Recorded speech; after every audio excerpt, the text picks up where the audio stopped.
We are into poultry production, producing day-old chicks, commercial eggs, commercial broilers, quail beds, and quail eggs.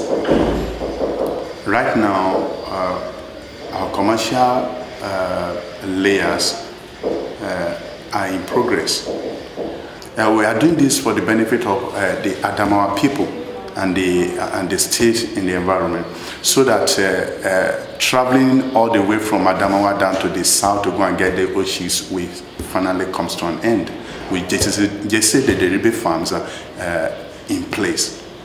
And right now, our broiler production has commenced, and we invite as many as who wants to come to patronize us.